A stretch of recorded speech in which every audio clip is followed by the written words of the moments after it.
लइका भइला के सोहर।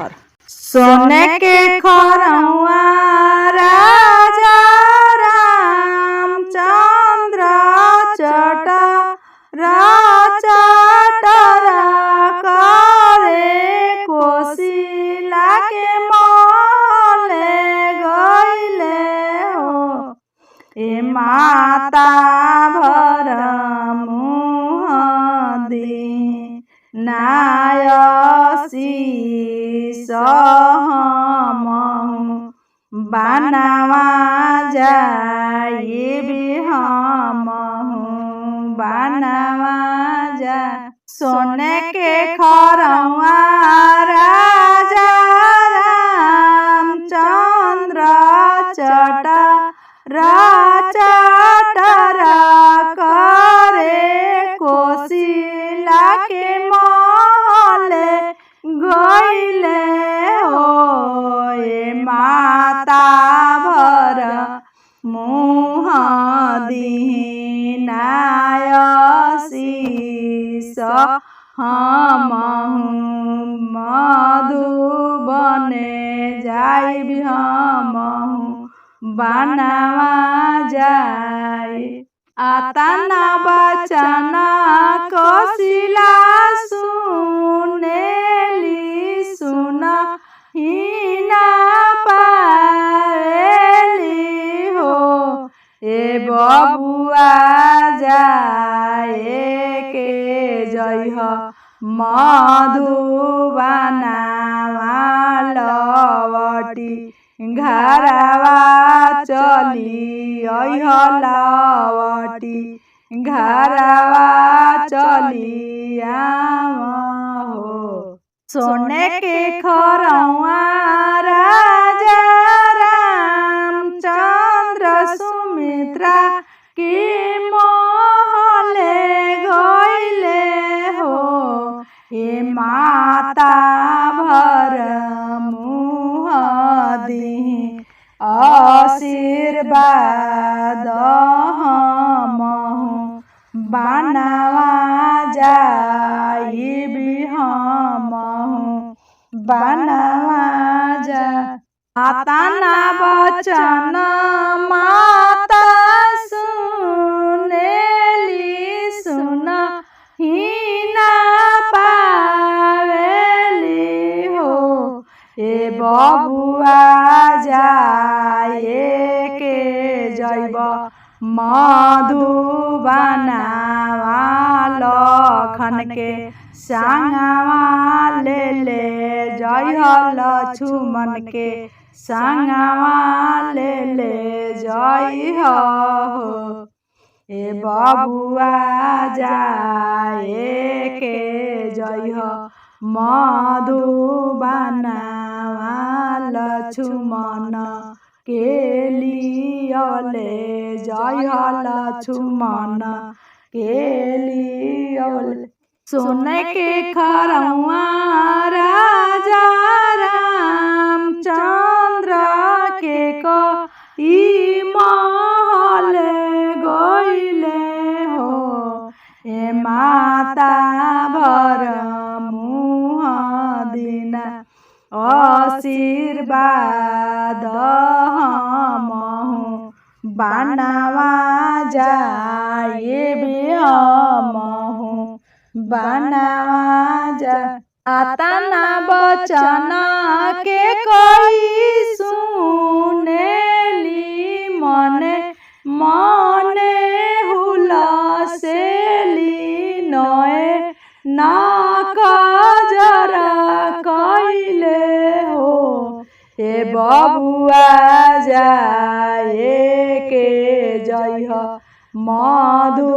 मधुबनवा लवटी घरवा जनी अइह लवटी घरवा जनी अइह हो। घर में से निकलेली कोशिला रानी नए नरसुआ भरी हो।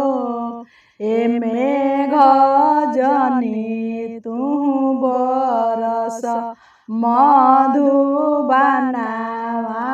तीनो रे प्राणी भिजी जइहे तीनो रे प्राणी भिजी जाए। घर में से निकलेली कोशिला रानी नए नसिलो ढरे हो ए मेघावा जनी बरिस मधुबनवा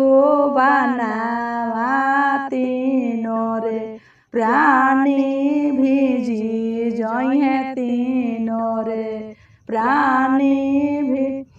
घर में से निकलेली सुमित्रा रानी नए नसे ढरे हो ए मेघावा जनी तू बरसिया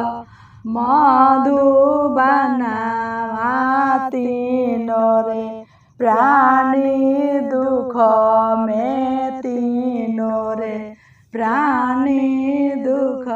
घर में से निकलेली के कहिया रानी नए नकजर कैले सोर हो सिंगार कैले हो ए मेघावा जाई के बरिस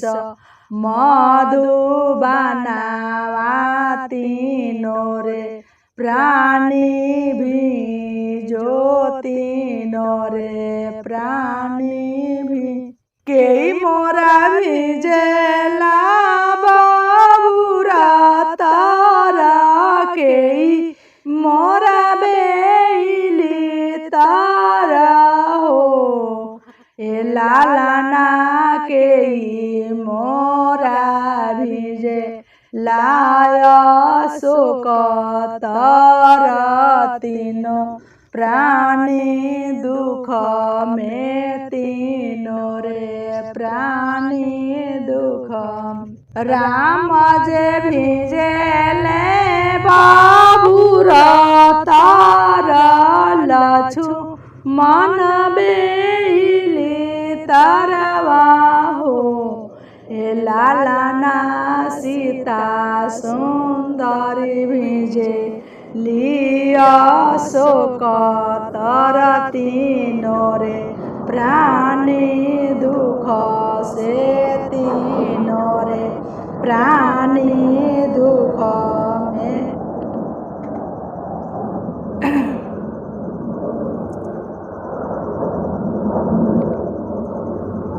के कर भिजेला पगरिया त के कर चादरिया भिजे हो ए लालना के कर भिजे चुनरिया तीनो रे प्राणी भिजेले तीनो रे प्राणी भी। राम के भिजेला पगरिया त लक्ष्मण चादरिया भिजे हो ए लालना सीता के भिजे चुनरिया तीनो रे प्राणी भिजेले तीनो रे प्राणी भी। राम के भिजेला पगरिया त लक्ष्मण चादरिया भिजे हो ए लालना सीता सुंदर के भिजे सिंदूरावा तीनो रे प्राणी दुख में तीनो रे प्राणी दुख।